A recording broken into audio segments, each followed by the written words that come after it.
They RTV app వార్తల్ని క్షణాల్లో చదివే అవకాశం ఉంటుంది. ఒక న్యూస్ పేపర్, ఒక టెలివిజన్ ఛానల్ మీ చేతుల్లో ఎప్పుడూ ఉంటాయి. గ్రామం ముఖ్యంగా ఈ మండలంలో ఏదైతే సాయి గౌరవం మండలంలో 1947లో స్వాతంత్రం వచ్చింది. ఎన్నో త్యాగాలు చేసి మహాత్మా గాంధీ, పండిట్ జవహర్లాల్ నెహ్రూ, సర్దార్ వల్లభాయ్ పటేల్, మౌలానా గారు అందరూ కూడా కష్టపడి మహాత్మా గాంధీ ఒక తుపాకీ లేక, ఒక కట్టె లేక ఏది స్వాతంత్రం తెచ్చాడు. ఒక హింస కూడా జరగకుండా తెచ్చిన వ్యక్తి. ఆ రోజులలో బ్రిటిష్ వెళ్ళిపోయిన తర్వాత 1947లో మనకు స్వాతంత్రం వచ్చింది.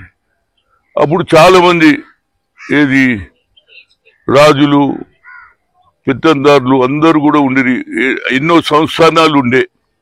వాటిని అందరినీ ఏకం చేయాలని ఆనాడు ఉన్నటువంటి పండిట్ జవహర్లాల్ నెహ్రూ గారు, సర్దార్ వల్లభాయ్ పటేల్ గారు, మహాత్మా గాంధీ గారు ఈ స్వాతంత్రం వచ్చిన తర్వాత పాకిస్తాన్ సెపరేట్ అయింది. అక్కడ పోయేటోళ్ళకు కూడా అవకాశం ఇచ్చినాం. ఆ తర్వాత మన దేశంలో ఉన్న ముస్లిమ్స్ అది మేము భారతదేశంలోనే ఉంటాం, మేము పాకిస్తాన్ పోమని ఇక్కడనే వాళ్ళు పిల్లలు జల్లెలు అందరూ ఇదే నా దేశం అని ఆనాడు అనుకున్న వాళ్ళందరూ ఇక్కడనే ఉన్నారు. అది ముస్లిం దేశంగా పరిగణించబడింది పాకిస్తాన్. ఇక్కడ మాత్రం సెక్యులర్ హిందూ, ముస్లిం, సిక్, ఇసాయి, క్రిస్టియన్ అందరూ కూడా ఇదే నా భారతదేశం అని ఉన్నారు. ఇవాళ ఏమైతుందంటే బీజేపీ వాళ్ళు సాయుధ పోరాటంలో మేమే చేసినాం అని అమిత్ షాను పిలుస్తున్నారు 17కు. నాకు అర్థమైతే లేదు అమిత్ షా గారు ఆయన అనేది ఏంటంటే సర్దార్ వల్లభాయ్ పటేలే ఇక్కడ స్వాతంత్రం తెచ్చిండని. అది న్యాయమైన కోరిక కాదు. ఆనాడు పండిట్ జవహర్లాల్ నెహ్రూ గారు దేశ ప్రధానమంత్రి, ఆయన పంపించిండు. ఇక్కడ నిజాము కొత్త వారి దేశం చేసుకోవాలి, కొత్త కంట్రీ చేసుకోవాలి అని ఆలోచన చేస్తున్నారు కాబట్టి ఆయన హోమ్ మినిస్టర్ పంపించిండు. ఆ తర్వాత అంతకుముందు 1947 to 48 ఇయర్లో జరిగింది ఏందనేది ఒకసారి వచ్చే తరం వారికి యువతి యువకులకు తెలియాలి. వీళ్ళు హిస్టరీని తిరగరాస్తున్నారు, ప్రజలకు అబద్ధాలు చెప్తున్నారు. అమిత్ షా నేను అడుగుతున్నా, సాయుధ పోరాటంలో మీ పార్టీ ఏమిటి? దగ్గర వ్యతిరేకులు కొందరు ఆయనను ఏది నువ్వే దేశంలో ఉండాలని, నువ్వే రాజుగా ఉండాలని కొందరు ఆయనను ఎక్కించి గొడవలు మొదలు పెట్టారు. అందులో దాన్నే రజాకార్ అంటారు. దాన్ని ఇప్పుడు ఏమంటున్నారు? ఎంఐఎంలు రజాకార్. కానీ వాళ్ళు కూడా జాతీయ జెండా ఎగిరేస్తున్నారా లేదా? వాళ్ళు ఏ విధంగా రజాకార్లు అవుతారు? వాళ్ళలో కూడా మార్పు వచ్చింది కదా. వాళ్ళ ఉద్దేశం ఏంటంటే ఈ దేశంలో హిందువులే ఉండాలి. That is the main target. అన్నది ఎక్కడికి పోయినా ఇదే పద్ధతి పెడుతున్నారు. నేనే అనేది ఏంది, ఆనాడు రామానంద మన జమలాపురం కేశవరావు గారు, తీర్థ గారు, అదేవిధంగా పివి నరసింహరావు గారు ఇక్కడ నాగ్పూర్లో క్యాంపు పెట్టారు. అదేవిధంగా విజయవాడలో క్యాంపు పెట్టారు. ఇది మన తెలంగాణ దాటితే విజయవాడ. అన్ని దగ్గర పారిపోయారు. కొందరు ప్రాణాలు పోయినాయి, కొందరు ఊర్లు ఇడిచిపెట్టి వెళ్ళిపోయినారు. అప్పుడు వీళ్ళ ప్రాధాన్యత ఏమి లేదు. ఆనాడు ఉన్నటువంటి కమ్యూనిస్ట్ పార్టీలకు నేను వాళ్ళకు ధన్యవాదాలు చెప్తున్నాను. అదేవిధంగా కాంగ్రెస్ వాళ్ళు జమలాపురం కేశవరావు గారు ఫస్ట్ ప్రెసిడెంట్ హైదరాబాద్, నిజాం వ్యతిరేకంగా అప్పటి నుంచే కొట్లాడుతున్నాడు. వీళ్ళ పార్టీ లేదు. ఇవాళ ఏది సాయుధ లిబరేషన్ అంటున్నారు.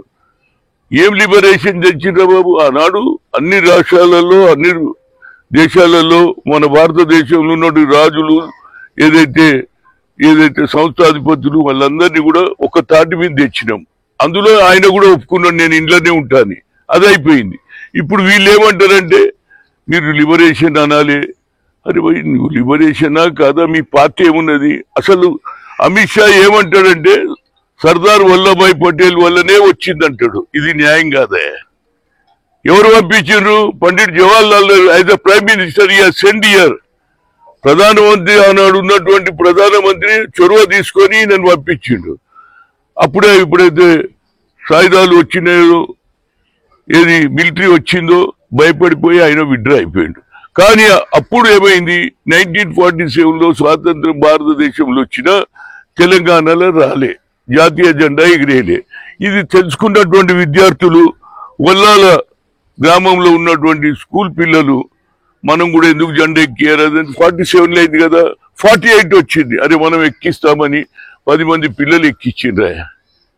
అది తెలుసుకొని ఆనాడు ఉన్నటువంటి నిజాం పరిపాలనే కదా, వాళ్ళు పోలీసు గుర్రాల మీద వచ్చి అందరినీ చంపడం జరిగింది. గోలీ తూటాలకు అయింది. కనుక వాళ్ళకు సరి అయిన న్యాయం జరగాలని, అదేవిధంగా రాష్ట్ర ముఖ్యమంత్రి సాకలి ఐలమ్మ గురించి కూడా, ఆమె భూమి భుక్తి మీద ఎన్నో రోజులు ఫైట్ చేసింది. 1942 to 44 ఆమె యుద్ధం చేసింది. ఆమెకు కూడా సరి అయిన నివాళులు అర్పించాలని, అంతేకాకుండా ఆమె పేరు మీద హైదరాబాద్లో ఇది సాకలి ఐలమ్మ యూనివర్సిటీ కూడా పెట్టడం జరిగింది. అదే విధంగా నా ఉద్దేశం ఏంటంటే, ప్లే కార్డులు పెట్టిండ్రు, కానీ నేనేమంటున్నా వాళ్ళ సమాధి కట్టాలి. సమాధి కట్టి సమాధి మీద పేర్లు పెడితే వచ్చే తరం వారికి తెలుస్తుంది వాళ్ళు ఏం సాక్రిఫైస్.